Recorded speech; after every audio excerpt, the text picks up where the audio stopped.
Once upon a time, in a faraway land, there lived a man so exceptional that the divine hosts of heaven and hell were forced to take note. A man dangerous enough to bring Satan to his knees, but selfless enough to make God himself raise an eyebrow. How did this come to pass? Well, it all began for a very special young lady. Surprise! What is all this? It's your birthday, Kinsey. So? You've never been to a birthday party? No. Oh, like not even growing up? I went to the School of the Americas since kindergarten. We didn't really do birthday parties. But you celebrated Christmas? I don't have to explain myself to you. Oh, Kinsey, this is going to be so much fun. Zinjai made a cake, Jane Austen is here, we'll play some Sort of games.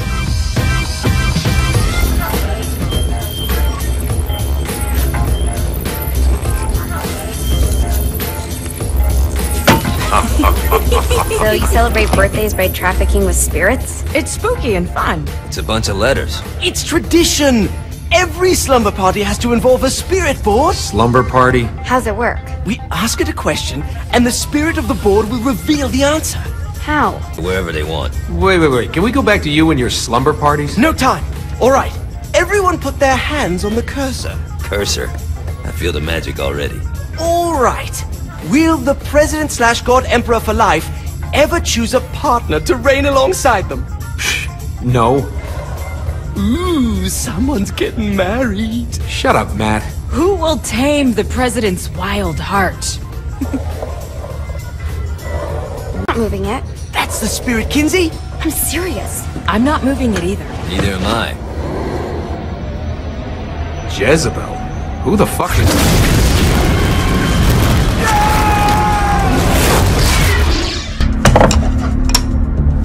Is that not normal? Where'd you get the board? I was going through Zignac's artifact collection and found it there. Who did it belong to? Alistair Crowley? Christ. I think it's laughing at us. Fuck this. I think you're a smart enough piece of wood to see where this is going. Now, you ready to cooperate? That's more like it. You think we can trust it? It's not like we got a lot of options. So what's the plan? We mount up and go in after the boss? No, I do. No sense in what's left of humanity walking right into a death trap. Someone's gotta live to tell the story. That's a stupid plan. Hell of a plan, Johnny. Are you serious? I'm coming too. Are you kidding me? How do you plan to come back? I try not to sweat the details. You need someone with you that does. No. It's my birthday. Fine. Alright then. You know where my friend is?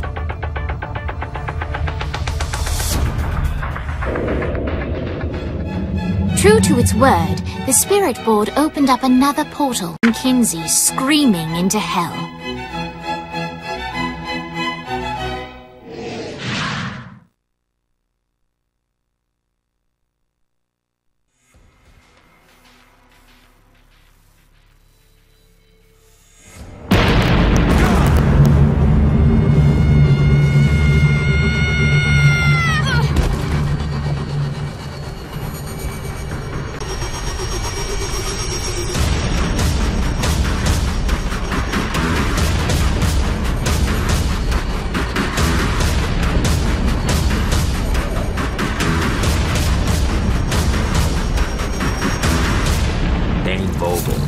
Ultor's behind this, I know it. Ultor and the Saints haven't been enemies in years. You really think he's responsible? You don't know him like I do. The boss put him through a window for a reason. The reason was the boss was Your point.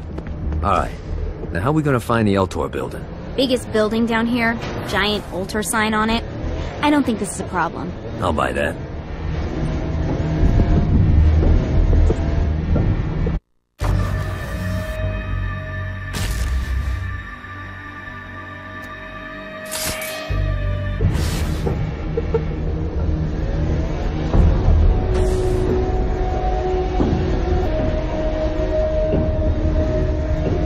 Look at us. Kinsey Kensington and Johnny Gat driving together on a birthday adventure. Are you always this excited? Generally, I'm a misanthrope. I get it.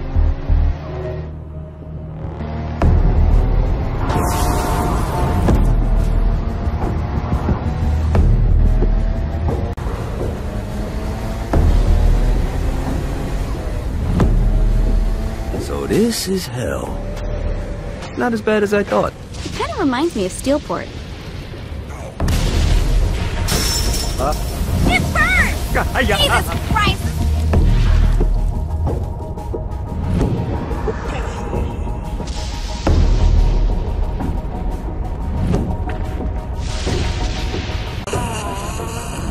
Thanks, buddy. I think we may have got the attention of the demons. How do we want to handle this? We handle it by killing demons.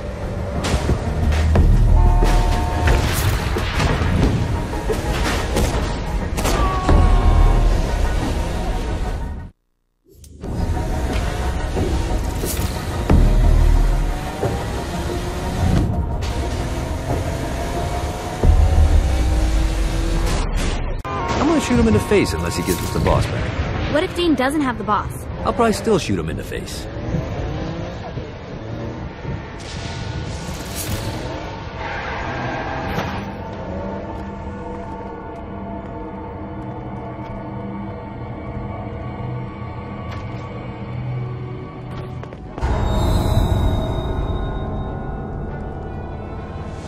Welcome to hell. Have a receptionist? Such is the plight of eternal damnation. I have a feeling you didn't come here to catch up. Let's talk in my office.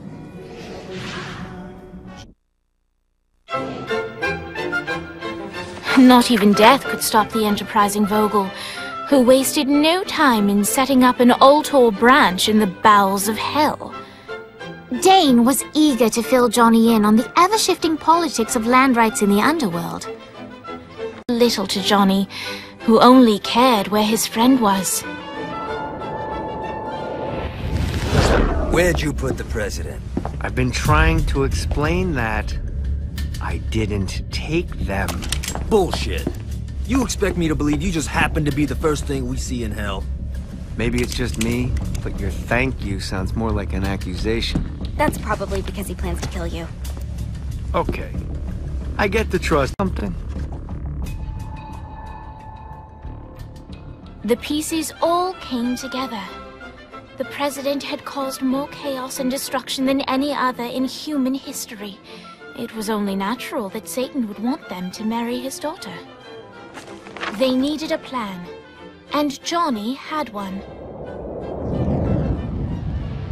I'm gonna shoot the devil in the face. I think you might be skipping some details. No, I said in the face. You gotta find a way to get close enough to him in the first place. When's the wedding? I'll just show up And then you'll shoot him in the face. Sorry, but it's a little more complicated than that. These things are tied to the soul. You won't be able to enter without one. So how do we get one? You get his attention. I know some places that are of particular value to the father of the bride. You hit those, you'll get your shot. Wait, why would Satan give out an invitation for destroying his stuff? Should piss him off enough to get him to attack Johnny personally. Either the devil kills Gat and Ultor gets the construction contracts to rebuild what was destroyed, or Johnny kills Satan and I'll have to pay less taxes. It's pretty win-win. That's why you're helping us? To make more money in hell? Hell's what you make of it, sweetie. Works for me. What you got? All right. Satan had entrusted the day-to-day running of hell to 5 archdukes, them all. But beyond that, not everyone in hell was content to go along with Satan's status quo. There were others who shared Dane's ambition for power, and the Ultor mogul knew that the key to unseating Satan lay in gaining their aid. But before Johnny set out to wage war against the Prince of Darkness, Dane had one final gift, an artifact that he had spent fortunes on. Halo. This holy relic granted Johnny the majestic wings of the Morning Star. However, he still needed help in learning how to use them.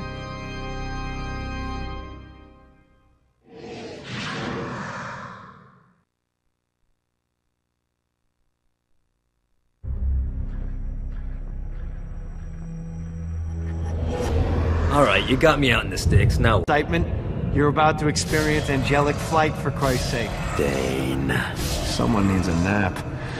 Just collect some soul clusters. Great. Now you should have just enough clusters to power up your...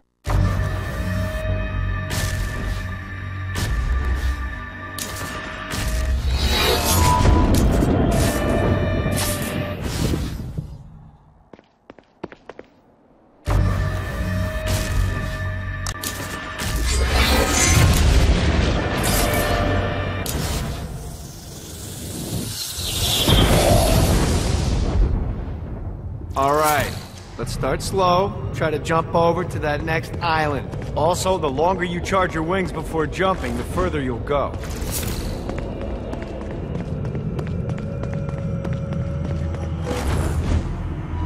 Hey, you didn't fuck it up. Good job. Don't worry, if something looks too high, just keep on jumping off the wall. Now it's time to fly.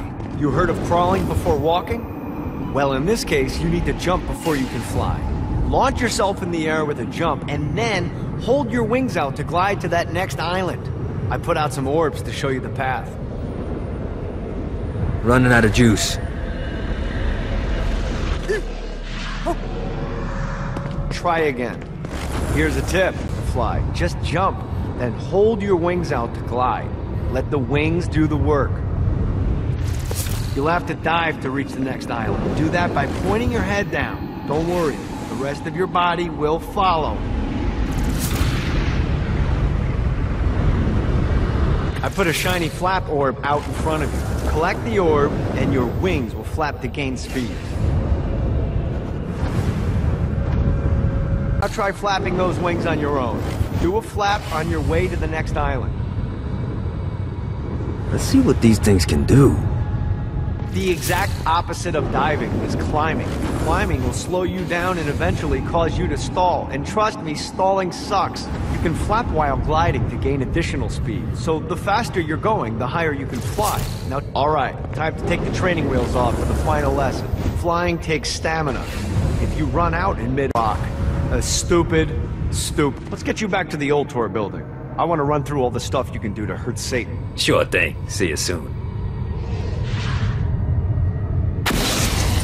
Here's the deal. If you want some FaceTime with Satan, you need to get his attention. Now, Satan hates being challenged, so anything you do to undermine his control is good. Fraud, mayhem, shooting demons in the face, anything. You can keep track of Satan's wrath with this. Get it high enough, and you'll be having drinks with Big Red in no time.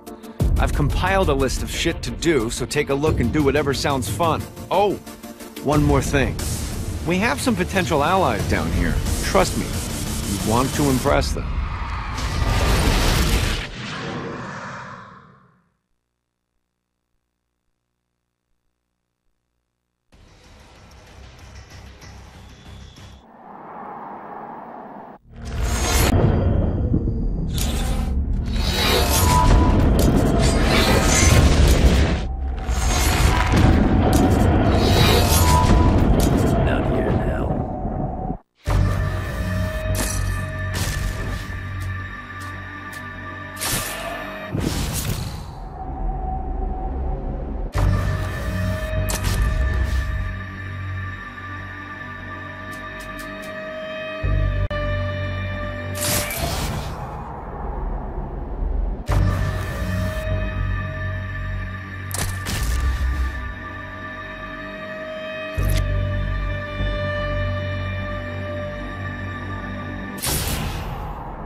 Ship, we've been boarded!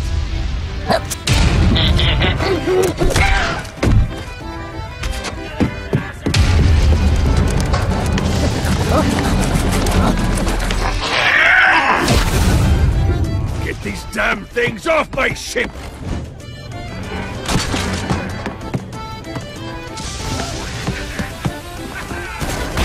Just like you.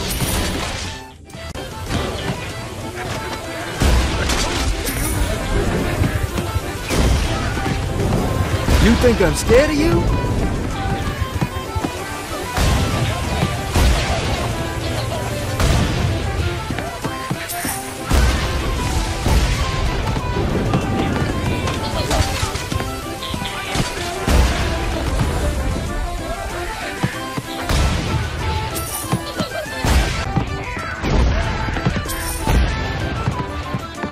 I got a bit of treasure in that chest over there.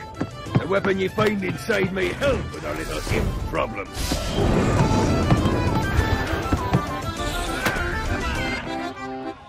Ooh.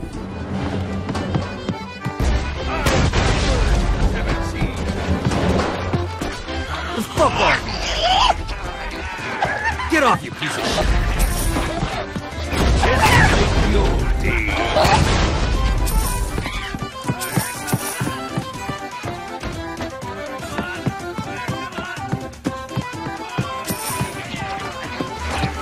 I summoned these imps to serve as my crew. I forgot what a handful they could be.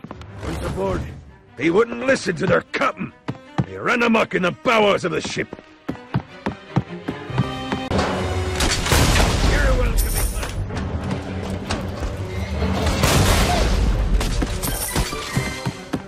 I am the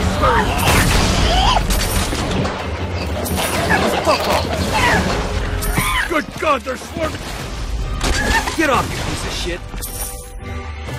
Hey, it's okay to drop the pirate voice. What pirate voice would that be? Wow.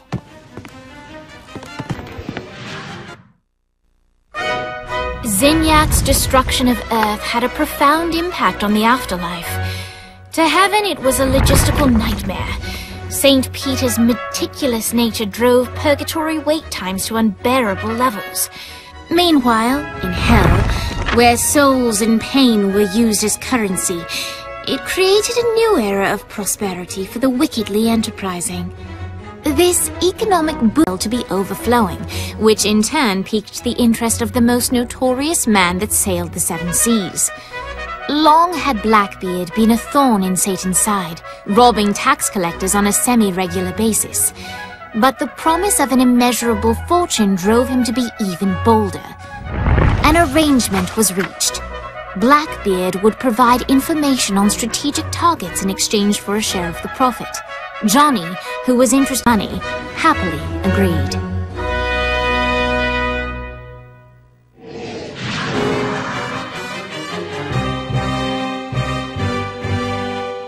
I grant ye the ability to summon my crew whenever they're needed.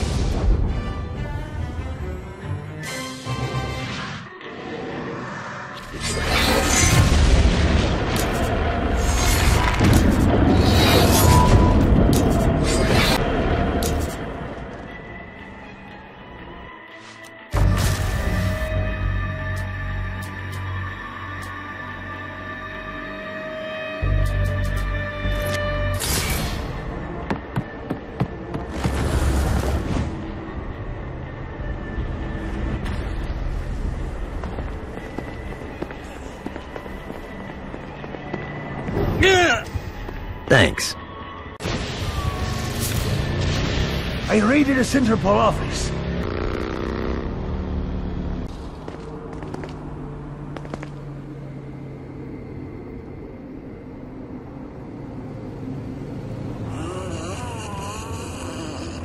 Why would they call it a snowball's chance? There's no snow in hell. You know, someone should fire their marketing guy.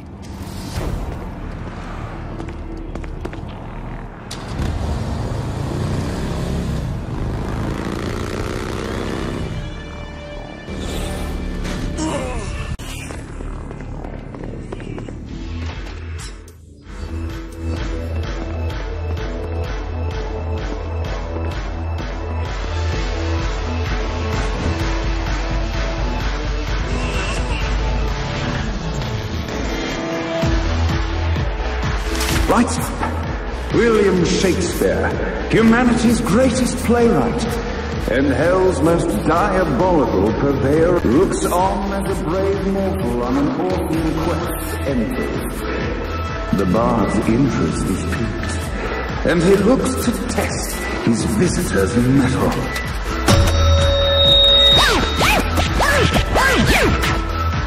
The masked tragedies were used to enemies cowering as they approached. But soon they realized that they faced a foe with courage and nobility. As a tradition.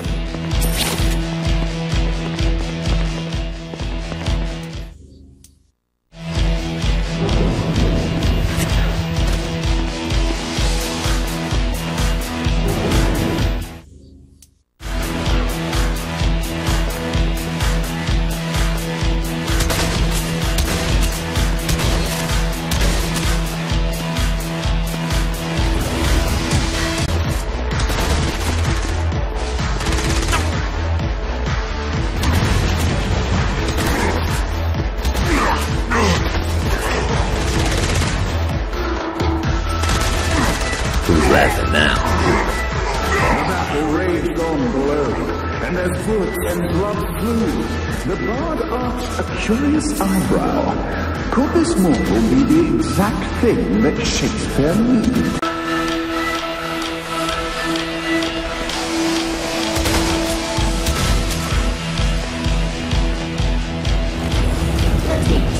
This battle is far from over, mortal. Arise! And now, Act 3!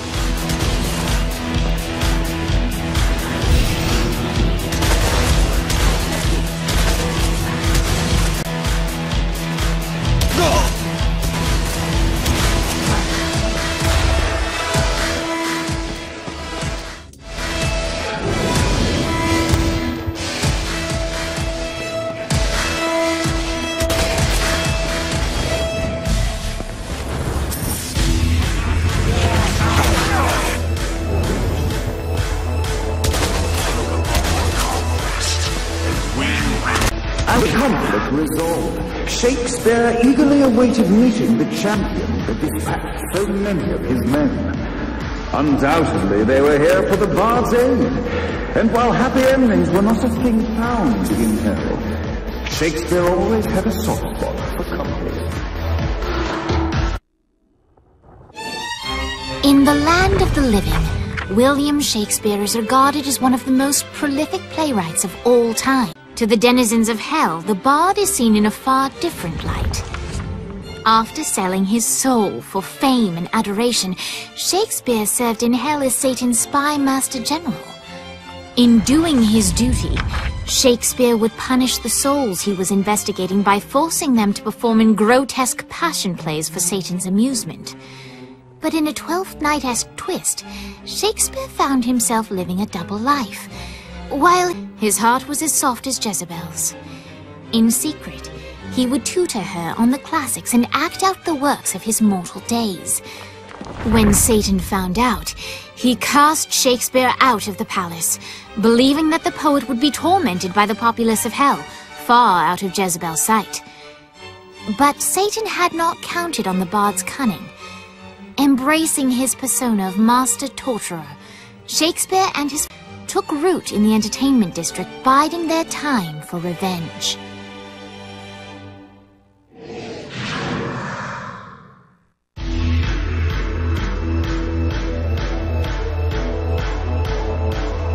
And so Shakespeare called forth the Deus Ex Machina to bestow our protagonist with the arcane power of Force Stone.